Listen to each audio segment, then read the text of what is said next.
A while ago, I was talking to my friend about how handheld emulators have gotten really good. I've recommended the Anbernic RG552 in a previous video, and to be honest, it actually still works really well, so long as you're not playing any really graphic intensive games. So when a friend of mine said that he was picking up the Anbernic RG552, I was pretty intrigued. So I reached out to him and I asked if I could borrow it, and he was like, yeah man. So this is my review of the Anbernic RG552.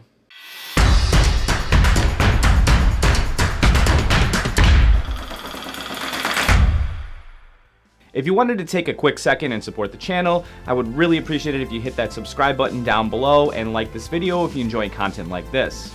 Thanks. Now let's get into it. This little beast of a device is just over a year old and comes in around $200 depending on where you get it, so it's definitely not cheap.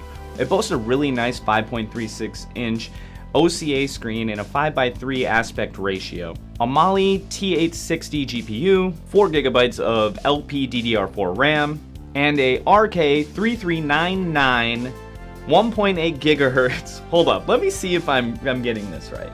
And an RK3399 6-core, 64-bit, 1.8 GHz processor. That is an absolute mouthful. Additionally, it can dual boot Android and Linux, and we'll get into that in just a little bit. Now, the version I ended up with comes with a bunch of preloaded games, as a lot of these devices do, and straight out of the box, it does work just fine. It has its own OS, and if you're looking to just play older retro games like Super Nintendo, Game Boy, this thing is not going to have any problem right out of the box. The OS that's loaded on there isn't the most customizable menu, so I would recommend adding some custom firmware, which we'll go over later in this video. Even PlayStation, N64, and some Dreamcast games worked just fine.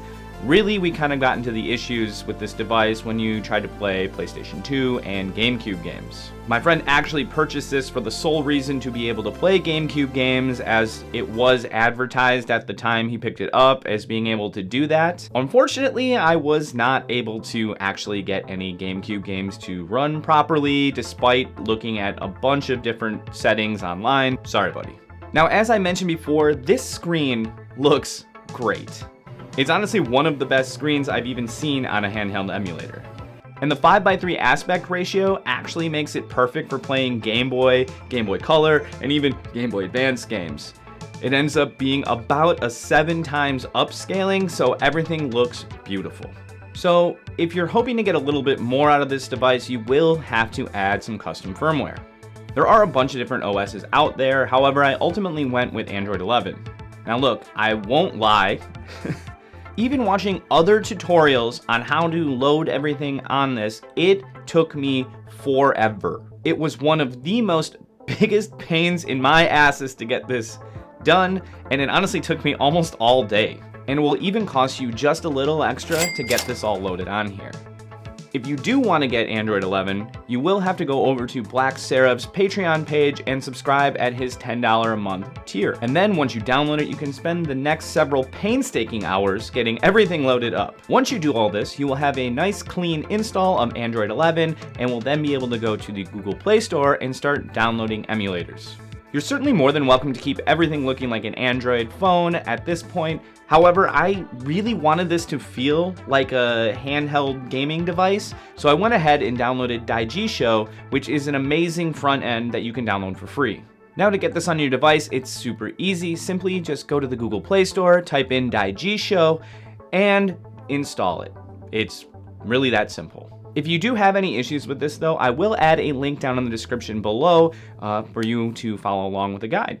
Now, after doing all this, I did notice a slight improvement in gameplay. However, it wasn't super substantial, especially considering the headache that it took me to get everything on here. I always say this in videos, but I'm not an expert by any means, and I definitely do this as a hobby.